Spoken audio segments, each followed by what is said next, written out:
Vasco é muito com ruim, né? misto É muito ruim. 6.2. Por que você não cola em mim?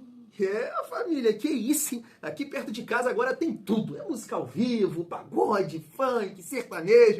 Ô, Queimados, Baixada, Fluminense. Agora é sério, família, eu sou um cara supersticioso. Sabe o que o Pedrinho tem que fazer nesse momento aí para o jogo contra o Internacional? Inclusive, vamos falar bastante aqui nesse vídeo, reagindo aqui ao Baldaço, o programa de hoje também, os donos da bola lá do Sul. Falando um pouco desse confronto, pega o telefone, liga para o Mister. É isso mesmo, família. Mister Paiva, liga para ele. Uns conselhos aí para Fernando Diniz, porque o Mister Paiva, no ano passado, derrubou tabus, hein? Ganhou do Inter lá depois de um tempo, ganhou do Corinthians, e o Vascão tá precisando ganhar no Campeonato Brasileiro. Vale destacar também, família, Internacional e Mirassol, que é o nosso próximo adversário, os dois vivendo um excelente momento. E dá para bater na mesa e dizer que o Vasco ainda não conseguiu ganhar de ninguém vivendo um bom momento. Além disso, né, vamos falar aqui também sobre a mudança que teve no jogo de volta contra o CSA, algumas informações também, Thiago Mendes, Freitas, Felipe Gabriel, goleiro da base, que teve uma proposta do Porto e muito mais. Então chega aí que tem muita resenha nesse vídeo, mas antes, deixa eu te pedir aquela moral. Se não for inscrito aqui no canal Vasco em Família, se inscreve, deixa o like e ativa o sininho para não perder os próximos vídeos e dar aquela hypada para dar uma moral para o Thiagão. Seguindo a nossa resenha, essa informação aqui é do André Hernan, tá na tela. O Porto prepara nova investida por Felipe Gabriel. Após a primeira oferta recusada pelo Vasco, o clube português segue interessado no jovem goleiro que está em processo de obtenção do passaporte comunitário, fator que desperta ainda mais atenção no mercado europeu. E a galera aqui do canal A Hora do Vasco está dizendo que a proposta do Porto foi de 3 milhões de euros, mas o Vasco pede o dobro, né? Assim, família, a gente sempre entra nesse debate, né, que o Vasco vende muito mal os seus ativos, os seus atletas. Inclusive, foi uma cobrança do Lineker, né, ao Pedrinho. Em relação a goleiro, é mais complicado, né? Porque eu estava até pensando nisso momentos antes aqui de gravar o vídeo. E estava até pensando assim, fora, né, do nosso cenário. Poxa, goleiro revelado no próprio time que conseguiu atuar há bastante tempo. Vamos voltar lá atrás e falar do Elton, não estou falando assim recentemente.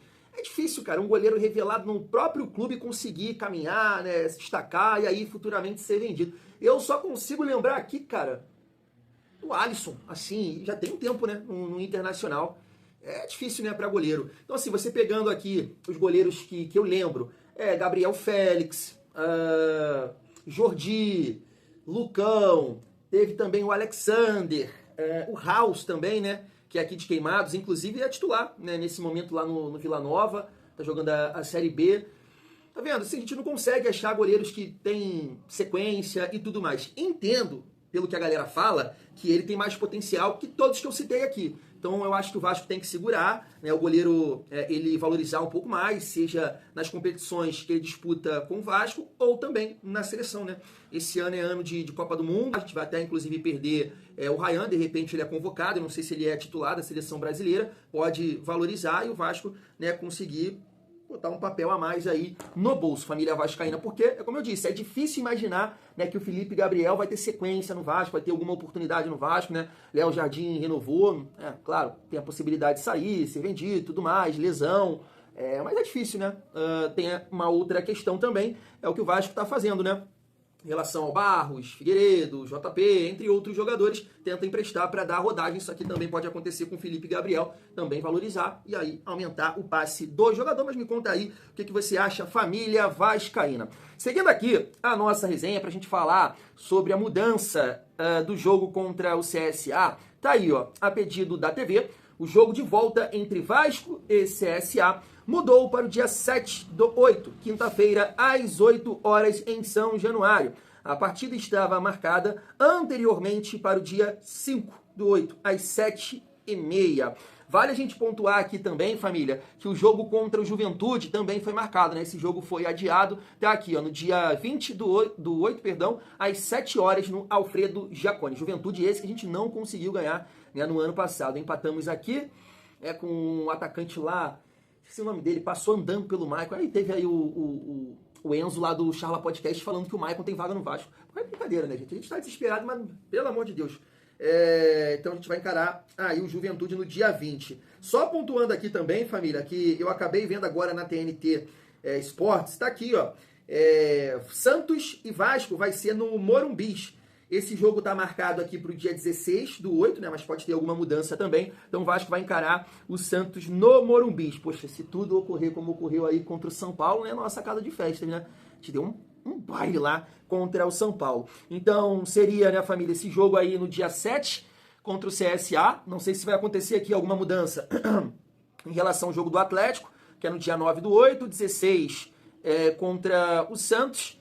E aí tem a partida, né, contra o Juventude no dia 20 e depois Corinthians no dia 23. Em relação ao CSA, não dá, né, família? Um tempo atrás aí a gente trouxe aqui, né, o amigo lá, o torcedor do CSA, bem confiante de encarar o Vasco. Depois ele sentiu ali, vai ser isso não, e depois da atuação ali contra o São Paulo, mas o Vasco voltou, né, com dificuldades aí depois da Copa do Mundo, perdeu para o Botafogo, tomou a goleada, não conseguiu ganhar do Grêmio, e infelizmente também dentro de casa, né, não conseguiu ali ganhar do Del Valle. Então essa partida contra o Internacional, ela é importante, a gente vai falar um pouco sobre ela, porque tem a possibilidade do Inter poupar, né, alguns jogadores, porque, né, o Inter vai pegar um adversário muito mais difícil que o Vasco na Copa do Brasil, que é o Flu-C. E o Vasco vai encarar o CSA, a gente viu também que tem a possibilidade de poupar alguns jogadores, porque eles estão mirando aí, né, o acesso na Série C, família Vascaína. Então, uma sequência importante para o Vasco, e aí visando aqui esse confronto contra o Santos, o Vasco tem que tentar, né, de todas as formas,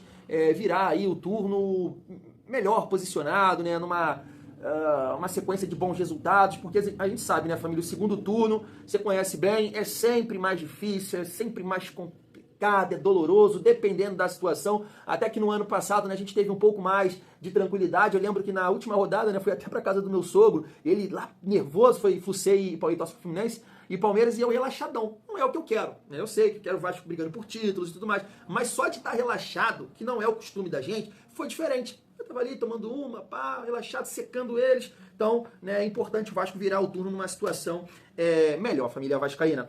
Vamos falar sobre esse confronto do Vasco, né, contra o Internacional, domingo às 6h30. Antes da gente pontuar aqui a provável escalação do Vasco, né, o retorno do Freitas, tem também a possibilidade do Thiago Mendes ser relacionado para essa partida. Eu quero reagir aqui com vocês, a galera lá do Sul, o Baldaço, o programa de hoje, né, os donos da bola, pra gente pontuar aqui algumas questões. Olha a confiança deles, está lá em cima, se liga só. O Inter, primeiro que, para dar, eu acho que o Inter vence de qualquer maneira, mas para dar a extensão da vitória do Inter, eu gostaria de saber com que time o Inter vai a campo. Tá. De qualquer maneira, por mais que os repórteres falem, vai ficar um mistério. Acho que o Inter preserva uns 4 ou 5 jogadores. Para tu palpitar com informação, Lucas Dias, já traz a informação qual deve ser o time, importante, então. Isso é importante. Tem grande chance de o Roger poupar os jogadores, tá, JB? Ele falou na última coletiva sobre o desgaste e que o terceiro jogo seria o que mais... Jogadores? Todos? Não todos, tá? Primeiro, o Vitão, que tomou o cartão pra limpar já pra próxima rodada, tá fora, tá suspenso e também vai dar uma descansada. O Brian Aguirre tem chance de ser poupado, é o jogador que tem mais minutagem no Inter na temporada, o jogador que mais fez número de jogos, né, em 2025, e aí jogaria o Alan Benítez. Tem a possibilidade de um dos volantes, tá? E aí eu apostaria no Bruno Henrique, que é um jogador que antes de decisões sempre foi poupado, ao invés do Thiago Maia, então eu apostaria no Bruno Henrique, e eu não descarto a possibilidade do Alan Patrick, tá? Não sei se o Roger vai fazer esse movimento, porque seria um movimento grande, né? Porque não tem um outro meia a não ser o Tabata. Se poupa só o Alan Patrick, já é time misto. Se poupa só o Alan Patrick. Mas dito isto, 2-0 Internacional. 2-0 Inter no Vasco, misto, 6.2, Pedro Raid. Vitão e Mercado. Vitão e Mercado. Só destacar um detalhe, pelo que o Grêmio enfrentou com relação ao Vasco, tá? Com certeza o Fernando Diniz estudou e estuda muito futebol, a gente sabe disso, especialmente agora o Internacional. Ele certamente vai botar o Ryan, que é aquele menino de 18 anos do Vasco, em cima do Mercado. Eu não tenho a menor dúvida disso. E a única situação que eu... Que ele não... família, ele está falando isso porque o Mercado, né, é o zagueiro / lateral argentino. Ele tá voltando agora, né? Deve ser a primeira partida dele após uma lesão grave. Eu não sei se foi tipo a do David, do Paulinho, do Jair, eu não sei. Mas ele vai voltar contra o Vasco.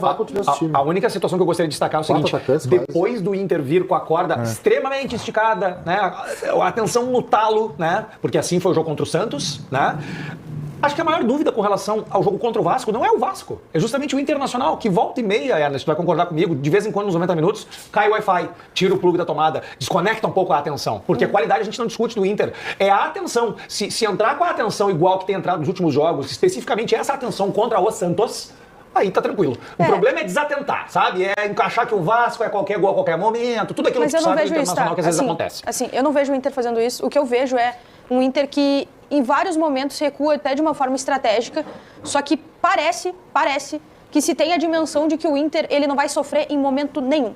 Esse jogo não existe, gente. Esse passeio, esse desfile de futebol, ele não existe. E o Inter, ele não está nesse patamar e não sei se ele consegue chegar a esse patamar. Talvez uma vez ou outra ali no ano, ao longo da temporada, aconteça, mas nem o Flamengo vive esse cenário de Alice no País das Maravilhas. Então acho que não vai acontecer. O que eu acho que são alguns fatores de preocupação para o jogo contra o Vasco. A questão da bola aérea defensiva, que em alguns momentos ela acabou vazando nos últimos jogos e cabe uma atenção aí, ainda mais que o Inter vai ter uma peça nova que eu digo não é Vitor Gabriel e Vitão que estavam jogando, querendo ou não, Mercado e Vitor Gabriel é uma formatação diferente, Cleiton Sampaio e Vitor Gabriel também é diferente, tem um desentrosamento aí, e daí cabe um outro cuidado, que é da linha de impedimento. O Inter faz uma linha de impedimento perfeitinha, rigorosa, certinha, muito bem trabalhada, e eu vejo no aquecimento pelo Adailton Bolzan, que é o auxiliar do Roger Machado. O Inter faz uma linha de impedimento muito boa. Isso requer, assim, um nível de entrosamento entre um jogador e outro muito grande. O Inter vai ter que tomar cuidado com relação a isso. O Vegete na bola aérea ofensiva e no campo de ataque, eu acho que o Inter tem plenas condições de fazer frente e explorar todos os espaços e como dar espaços que esse Vasco oferece. Acho que tende a explorar muito mais e melhor do que o Grêmio fez, inclusive, porque é uma defesa com muitas falhas. Tá aí. Primeiro ponto, família. Eu não vou falar de bola aérea, não, porque sempre que a gente traz aqui algum torcedor, jornalista, rival, falando de dificuldade na bola aérea e vai enfrentar o Verratti, o Vasco nunca faz nada. Nunca. Acho que foi contra o Corinthians. O Verratti não jogou, né? Trouxe só no finalzinho. Vitória. Teve outros jogos aí agora também, então não vou citar nada que... o Vasco pode... Não, deixa quieto, deixa isso quieto. Em relação à defesa e também o time ser muito ruim, né, que foi o que o Baldasso falou ali, cara, eu sei que o momento é terrível, são muitas falhas, o Vasco não consegue aproveitar as oportunidades, teve aquele lance ali, né, trapalhões contra o Grêmio, o PH escorregando, o João Vitor escorregando, mas eu, sinceramente, eu acho o time do Vasco mal montado, falta peças, falta a questão... saúde, que eu falo aqui com vocês, né, de força, de velocidade, é um time lento, tem uma fragilidade física, mas eu não acho o time titular do Vasco ruim a esse ponto, sabe? É muito ruim, não acho, cara, eu não acho. A gente mostrou isso ali contra o São Paulo, e acho que a gente tem, cara, condições de ganhar do Inter sim, né? O Internacional, ele vem de 3 vitórias, e é até difícil eu falar isso aqui, né, porque o Vasco perdeu para 2 desses 3 times que eu vou citar, que o Internacional ganhou nessa sequência. O Vasco perdeu pro Vitória, o Vasco perdeu pro Ceará. E o Internacional ganhou do Vitória, Ceará e Santos. Mas eu acho o Vasco melhor que esses 3 times, né? De repente o Santos, pau a pau, eu acho o Vasco melhor, ainda mais com o Fernando Diniz. Mas é aquilo, a gente tem que parar de errar. O Vasco tem muitos erros individuais. O gol do Grêmio foi erros individuais. Um escorregão do PH, ali um escorregão do João Vitor, e depois, se você reparar o gol lá do zagueiro Gustavo Martins, né? O Ryan para, sabe? Eu acho que o Diniz, cara, tem que alertar a galera nesse sentido, bola parada, escanteio. Gente, o marco de vocês. Pelada é assim, cara, cada um com um, e não, é seu. Não é pra ficar olhando a bola, é seu, esse aqui é seu. Entendeu? Marca o jogador aqui e a bola. Esse aqui é seu. Fica marcando por zona e fica essa bagunça, esse tumulto. Mas até que no gol do Grêmio foi uma jogada que o Vasco conseguiu, né, cortar a bola. E aí eu acho que, cara, foi mais erro do Hugo Moura de ficar dando espaço pro Pavão ali do que... erro de todo mundo. Erro de todo mundo. Eu que tô maluco aqui, família vascaína. Tô legal, não. Foi erro de todo mundo. Isso, perdemos para o Grêmio. Então, assim, é isso. O que eu posso dizer para finalizar isso, família? O Vasco está ruim, mas eu não acho o time titular do Vasco ruim. Não acho. Espero que a gente possa mostrar isso aí pro Baldasso contra o Internacional, uma boa partida do Nuno, do Ryan, né? O Verratti não vai ser, nem gosto de falar barrado, por uma questão de estratégia, eu não jogaria com o Verratti nesse jogo, mas com certeza vai ser titular porque o Diniz não vai fazer isso. Mas antes da gente trocar uma ideia aqui sobre o provável Vasco, tá aqui, ó, Lucas Freitas treina e fica à disposição para o jogo deste domingo contra o Internacional. Em relação ao Thiago Mendes, informação do Vene Casagrande, Thiago Mendes tem boas chances de ser relacionado para a partida contra o Internacional, informa Vene Casagrande. O volante teve uma semana de treino considerada boa e Fernando Diniz vai decidir amanhã a ida ou não do jogador para o Rio Grande do Sul. Tá aí, né, família? Não é um atleta que vai ser titular, né, mas, né, pode ficar ali como opção, uma boa opção. A gente espera muito, né, que o Thiago Mendes possa somar nesse time do Vasco. A nossa dúvida, claro, é a parte física, porque talento, qualidade técnica, a gente sabe que ele tem. Não dá pra comparar, né, porque o Paulinho, aquele Paulinho que chegou em 2023, era um Paulinho de muita força, né, de muita velocidade, o cara não cansava e não dá pra, eu acho que não dá, né, pra exigir isso do Thiago Mendes, até mesmo pela idade, 33 anos, já não é mais esse jogador. Mas que ele possa ter um impacto, né, assim como o Paulinho teve em 2023, que o Thiago tenha também, que ele chegue para ajudar, para somar, aumente o nível do Vasco e nos ajude aí no Campeonato Brasileiro e também na Copa do Brasil. Família, dessa forma, o provável Vasco Léo Jardim, PH, Hugo Moura, pelo lado direito, ou Maurício Lemos, Lucas Freitas, Piton, né, ele não vai colocar o Leandrinho aqui, segundo o GE, eu entraria com o Leandrinho nessa partida. E o Leandrinho, cara, o Leandrinho jogou, né, coincidência, o Leandrinho foi titular, foi sim, me corrijam aí, família, depois eu vou conferir aqui, acho que o Leandrinho foi titular contra o Internacional. Olha, será que ele entrou no decorrer do jogo, cara? Eu não lembro, se eu pudesse chutar agora, eu chutaria que o Leandrinho foi titular, acho que o Piton não jogou aquela partida, e o Leandrinho foi muito bem. Então, Piton, Jair, Tietê, Nuno Moreira, David, Ryan e Verratti. Claro, família, que a gente fica aqui com algumas dúvidas. Se ele optar pelo Maurício Lemos, ele vai adiantar o Hugo Moura, vai permanecer com Jair e com Tietê? Porque acho que não, né? Se ele optar pelo Lemos, o Hugo Moura deve fazer a cabeça de área com o Tietê. Só que assim, eu não gosto muito, cara. Eu não gosto dessa forma aqui de jogar. Eu sei que o Vasco cria, sim, algumas oportunidades, mas eu acho que fica meio embolado em alguns momentos, nessa formação aqui com Nuno, David, Ryan e Verratti, porque eu não sei, o Diniz, né, até a galera lá do grupo de membros também percebeu isso, comenta isso, né, que ele não faz o Nuno atuar como Coutinho, por exemplo, né, ficar ali no centro do campo, claro, encostar pelos lados, mas vira e mexe, você vê o Nuno aberto, você vê o Nuno pelo lado direito, ele não fica aqui no centro do campo, aí o David, Ryan e Verratti, é um Nuno com muita liberdade, e eu acho que em alguns momentos ele fica meio embolado, aí Verratti e David ficam também perdidos, mas ainda mais jogando fora de casa, né, jogando assim, porque o Vasco jogou dessa forma contra Del Valle e Grêmio, jogando fora de casa, que a gente entende, né, que o Internacional vai pressionar, vai ter a posse de bola, é complicado, né, claro que chama ali a atenção alguns jogadores que o Inter pode poupar, como por exemplo o Alan Patrick, que é o melhor jogador deles, né? Um bom camisa 10, um excelente camisa 10, mas eu não gosto, família. Eu, sinceramente, já falei aqui com vocês, eu tentaria uma coisa diferente.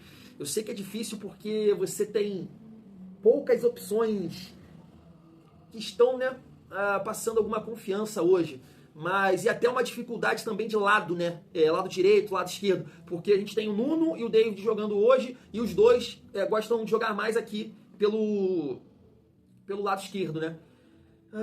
Eu tentaria alguma coisa diferente, família. Eu tentaria o Nuno aqui pelo lado esquerdo, o Ryan por aqui, David de falso 9, ou o Ryan de falso 9. Tentaria dar uma oportunidade, cara, pro Garré. E na cabeça de área, Hugo Moura e Tietê e o Maurício Lemos na zaga. Esse seria meu time, ter um time mais leve, um time mais móvel, para pressionar também sem a bola, tentar tirar o Internacional da zona de conforto, todo mundo com uma boa pegada, mobilidade, leve, puxar contra-ataque. Se o estilo do Diniz não funcionar, né, essa aproximação, as triangulações, aí você vai ter também essa parte física aí para te auxiliar nessa partida, coisa que falta, por exemplo, contra o Botafogo, que faltou contra o Botafogo, que faltou, né, contra o Fluminense, o Vasco não conseguindo fazer a bola chegar no Verratti, aí é um jogador a menos, né? Um jogador a menos. Quando a bola não chega nele, ele não contribui tecnicamente, taticamente, pesadão, e nem é pra isso, né? O Verratti é isso, é pra ele receber a bola lá dentro da área. Então eu tentaria essa escalação aí diferente, família vascaína, mas com certeza o Diniz